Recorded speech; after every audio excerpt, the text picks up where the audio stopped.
Hey guys, this is our first session.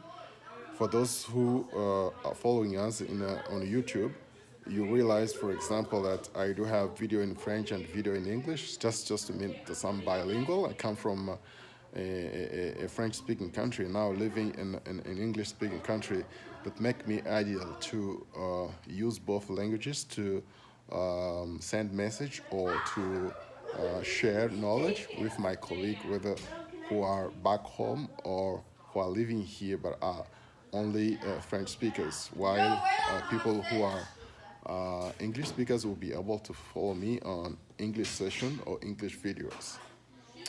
Today, I just want to introduce a little bit myself. I'm a medical doctor trained in Africa.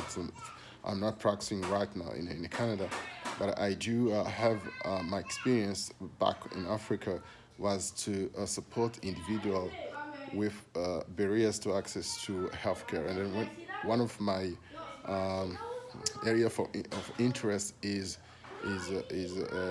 communicable diseases such as HIV and hepatitis C. So it's the two component of my postgraduate training. And currently, we have seen, for example, the landscape of people who are at risk of acquiring HIV and Hep C is totally changing when you compare, for example, the risk factors in Africa and this side.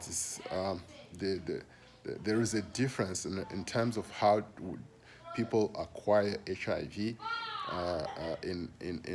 depending on the environment where you are. In Africa, for example, there is the risk factors, of course, the social determinant of health are impacting both sides. But the way the social determinant of health are impacting these diseases is almost similar. And we have seen, for example, this side as there is a lot of resources and people are still struggling to access to social and health services that are in those that make people vulnerable to acquire or to facilitate the transmission of HIV or any other disease. So look at, for example, and look at underneath what is what is actually leading the risk factors. You see, for example, like poverty is one of the things, and lack of knowledge is one of another thing that compromise uh, the uh, the good quality of health. You see, for example, social isolation, poverty, and all other kind of risk factors are the leading cause. But the culture itself is one of the things. You go in Africa, in Southern Africa, whatever area, or go in Latin America or in South Asia, you see, for example, like those are things. But coming this side, for example, people who use drugs are at higher risk of acquiring HIV and Hep C than people who do not use drugs. And this has been seen in terms of negotiating and also using unsafe injection practices.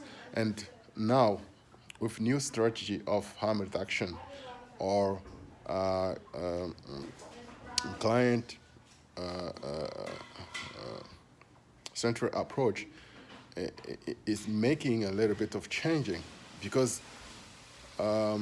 many organizations right now are actually advocating for decriminalization of drug use or substance use so that people can come up and seek medical attention, increasing testing in the correctional system as well, increasing testing in the priority population. It is called the micro elimination of Hep C and HIV. So, and that's why you see, for example, the target, the triple 90, has been designed particularly to target the priority population, the hub for transmission of HIV and Hep C, and with ultimate goal to cut the transmission uh, curve of HIV and Hep C.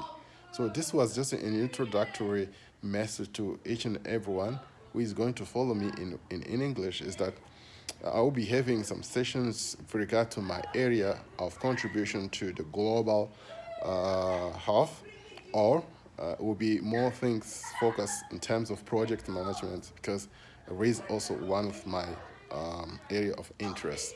Feel free to reach out to me and send questions through email or wherever, and then I'll be able to respond and designing good video and teaching materials for, depending on the audience, whether it's academic or professional or local society, could be getting this message. So thank you so much for each and everyone, and please follow me on Twitter, on Facebook, and on YouTube. This is my channel, and you're welcome to follow me.